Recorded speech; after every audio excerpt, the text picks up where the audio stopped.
What's going on, YouTube? We back in the garage. I ain't in the camera, somewhat in the camera, but right now we finna go ahead and finish swapping out these headlights. I did the other side off camera.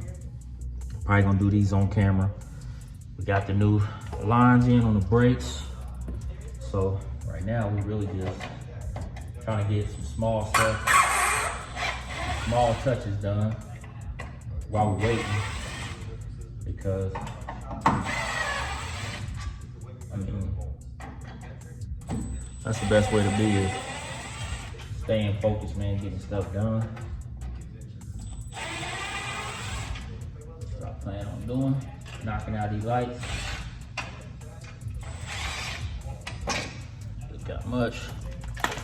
We're trying to finish getting this together so we can get, I gotta put my springs back in it because the ones I had on it are too short in the back. They're actually not too short, but the problem is I have to get my spacers right on the back before I go ahead and put those on. So everything will be right with that. But y'all know how that goes. Now I'm just trying to pop the caps off.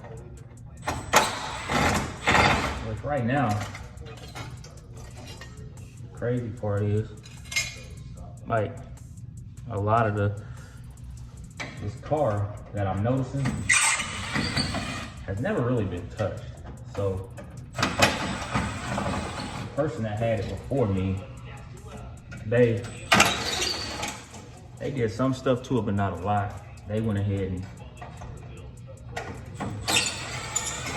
they try to do like a sound system and some other stuff, but as far as like all of this stuff's never been touched. Like all the lights are in good condition. There's like no bolts missing out of these caps. So that's a plus. But on the other hand, like this, actually, yeah, I'll show you how old this is. This one just came apart, so this is probably the original light that came with it. So it just literally just came apart. So that light, like I said, I'll let you know, they really didn't touch this car, but we are, so you'll see. I don't know what the point of this jumper little cable is, I guess. I don't know, y'all know in the comments, let me know why you have to have this, because if you don't have this, the lights won't stay on.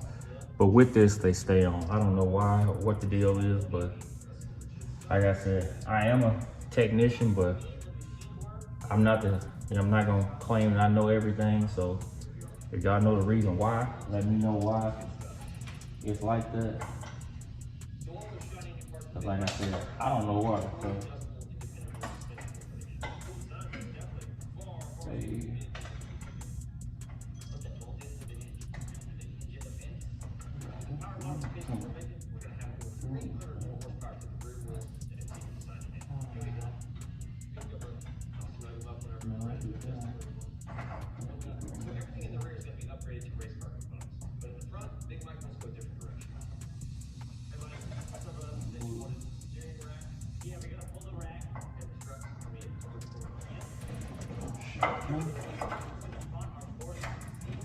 crazy thing is trying to stuff all this extra wiring in makes it kind of a pain in the neck, but once you get it in there, everything really flows pretty well.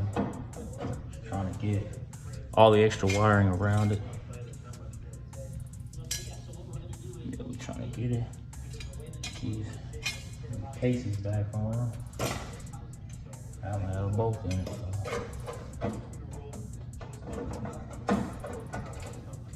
And these lights, I got them Amazon anyway, but I'm not gonna wire up the turn signal yet. I'm just gonna go ahead and do just the high and the low beam for now. I'll do the other one pretty soon, but just not right now. That's kind of weird to line these up. So.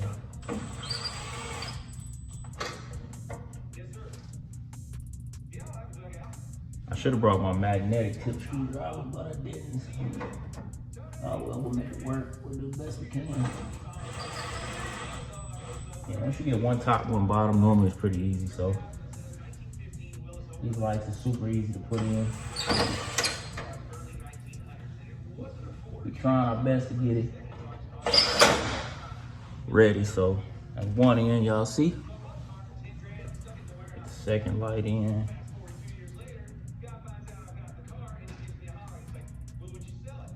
And I don't want a high beam. I think I'm just gonna go red and black and see how they turn out. Cause I can always switch these once I get it together. I can always switch these. I can always switch these spades around, so it really doesn't matter. And yes, I'm gonna insulate all these spades with electrical tape, you know, so they're not having chances of shorting out. Yeah. Are you recording? Yep. What do you mean? So they're not shorting out against the body or anything. So that is a possibility, but you know. I almost got them in there.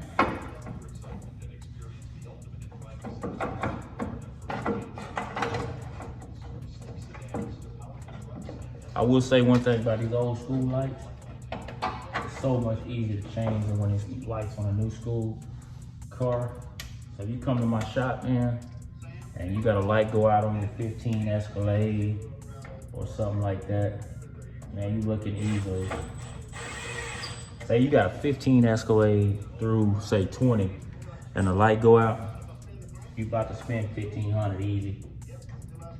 15, 1600, sometimes more than that. I know sometimes the assemblies themselves are like $2,000 for just a light because they're all the new LED setups and they got the ballast and the module and everything built into the unit. So this right here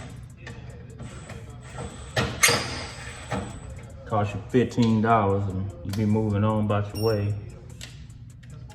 Yeah, those new cars, man, they definitely require a little skill to work on, I'll say that.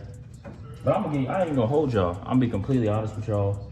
I find this harder to work on than I do the new cars. And it may just be because that's my era, is the new cars. And that may be what, you know what I mean, because of what I learned on. I feel like they are, I feel like they're a little more, these are a little more complicated because with the new cars, the diagnostic system is so much simpler. I mean, you got scanners, you got oscilloscopes, you even got the data bus tools. There's so many tools you can use now in the tech game that makes it like the job a lot easier. You know, back in the day, they were telling me how you check for a misfire on one of these was you use a scope, you know what I mean, and who's seen a scope? I mean, I was like, or they were like, you take your spark plug wires off, and when they're off, you go ahead and you check this and you check that. And I was like, nah. But yeah, like old cars to me are so much simpler to work on. I mean, harder to work on because there's no method to it. You just have to really pretty much figure it out. Like all the old tools are dead. The new cars, I got scopes, not scopes, I mean scan tools, voltmeters, all that stuff that you have. Essentially, I can hook it up to the scanner and it'll tell me what's wrong with the car. This won't. It's one of them deals where you just kind of gotta, you know, use vacuum gauges, and it's just a different process on these older cars. So that's my take on that. I'm about to kick these lights on, show y'all what they look like, and tell me if y'all like the lights or not. Got my light switch. Crazy is the switch actually works. Everything works. We got the column in. Even the hood light works. I'll make sure I got them right because that's the top beam, middle beam on there. Make sure I got them wired right. If not, like I said, I can switch those spades around and get all that organized. But, well, that's full beam. Hang on. So I may have to swap. See, that one's right. Holy Jesus, that one's right. See, this one you probably can't tell it's full beam. This was the top and it's actually low beam, so I gotta switch the wire around on this one to get it straight. It's going. I gotta see what other lights are out. We got tail lights, tag lights out. These all get replaced soon. I'm gonna probably do those tomorrow. Right now, so we got new brake lines in. Finally, I mean, they came in quick. I just next day aired them, so I didn't have to really worry about it. But I got those in. So the process is starting to try to bleed these. I'm gonna have to really start tomorrow on bleeding the brakes out, because I'm trying to go one step at a time. You know what I mean? Just doing one thing at a time, you know. Got the lights in. Tomorrow's gonna be the tail lights, bleeding the brakes, putting the springs back in, getting it down, and then I gotta start really tuning that carburetor. I really gotta get it figured out. But what sucks is I'm dealing with this one problem is I can't get these tools down and on the carburetor. So what everybody's telling me to do is just back it out that 3.5 turns on each one, and then just try my best to get it in there. It's so hard, but we'll figure it out. What y'all think of the new lights, man? Lights are in. Another quick video for y'all. Like I said, I'm gonna keep dropping the videos as I can, building this car, trying to get just the simple stuff done. Everything will go in because I'm not taking the car apart to paint it. We just gonna straighten everything up, shoot it, and call it good. Y'all like, comment, share, subscribe. Tomorrow we're going tail lights, maybe the grill, fixing the rear suspension, brakes, and getting the wheels back on it before we start tearing down the inside. We'll catch y'all in the next video.